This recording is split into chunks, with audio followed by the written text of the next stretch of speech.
Gardening in Southwestern Ontario Zone 5, end of July 2023. A perfect summer's day. A weeping pine tree creates an archway over a path on the front yard. Let's see where the path goes.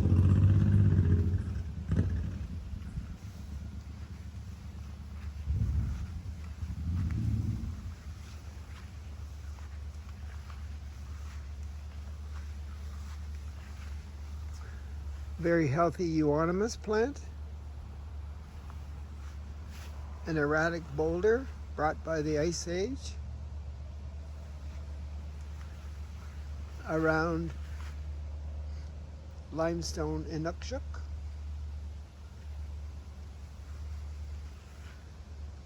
A burr from an old tree.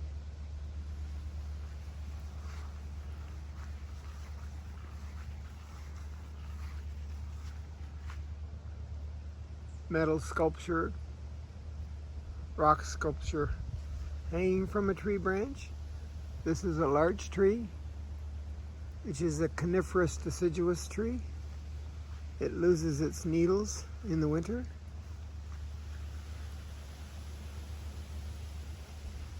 Somebody likes cats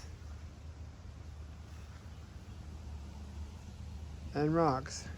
This used to be a goutweed garden. Goutweed is an invasive, low-growing, variegated green and white plant that is very difficult to get rid of.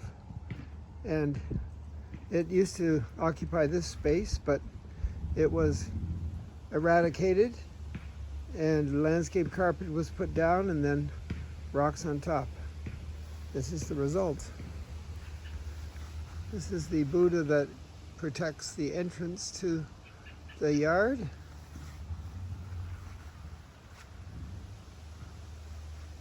Very heavy piece of granite. Ivy. A homemade iron stump table.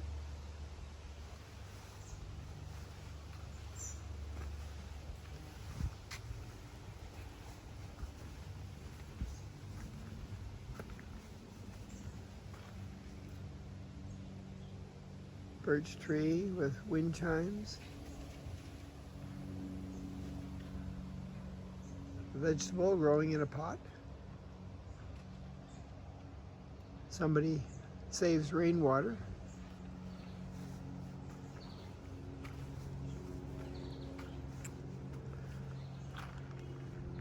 This is a quince bush.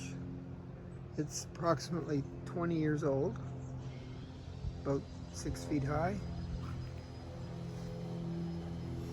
This is a old, what's the sign say down there? Old-fashioned wigelia. Notice the height of that. You cut that back at the end of the season.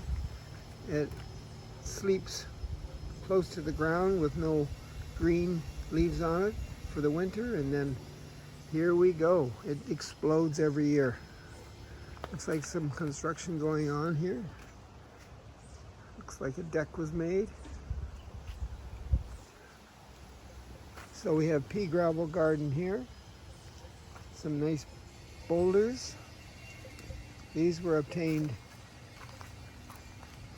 from various places around the world and brought to this garden.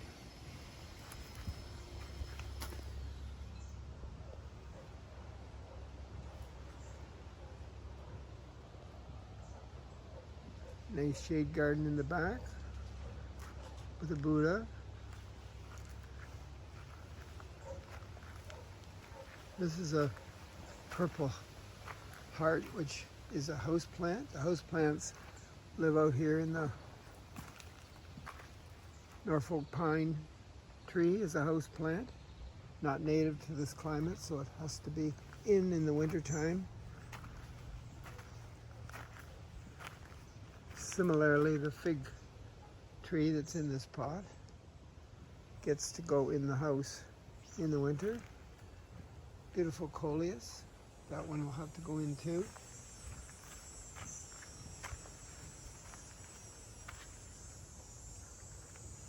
Beautiful plant that's about to bloom, along with the spider.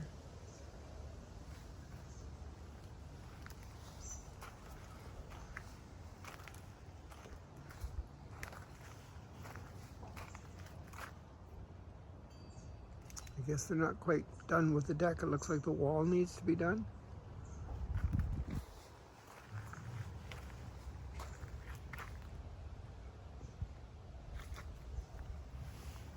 Shade plants below the cedars. A tomato with some cherry tomatoes on it. Yum.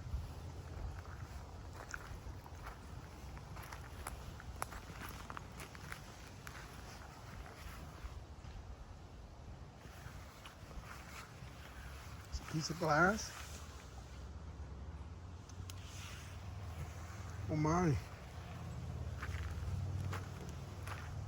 The lettuce. Perfect for Caesar salad. Another euonymus plant growing close to the ground and keeping the celebrated Buddha with raised arms warm. The fern garden. Remember, ferns are invasive, but they're easy to manage, and you can dig them up almost any time and move them around your yard.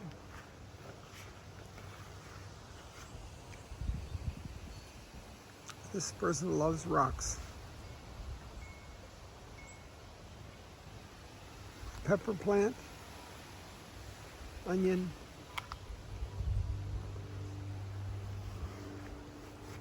the QueenTwylaMae, queen of the garden. There's QueenTwylaMae's catnip, some dill, parsley, rosemary, and I think there's thyme around here someplace. Parsley, sage, rosemary, and thyme. Herbs to put on your food to keep you healthy. A few grasses, another white pine tree. But the fern garden definitely likes this part of the garden for growing and remaining healthy. Compost pit. Looks like a workstation here where they repot and keep things healthy. Driftwood.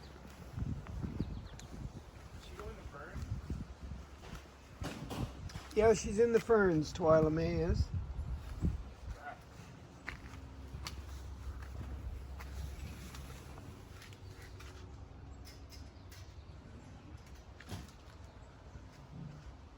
We've had a lot of water this summer, so it's almost like a temperate rainforest here.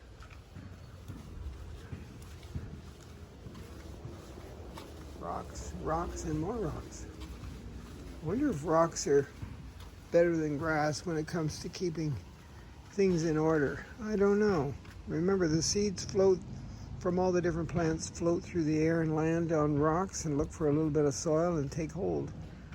There's a zebra grass.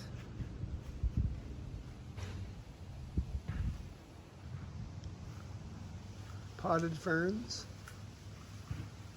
There's a toad living around here somewhere. When you see toads, you know that everything is healthy.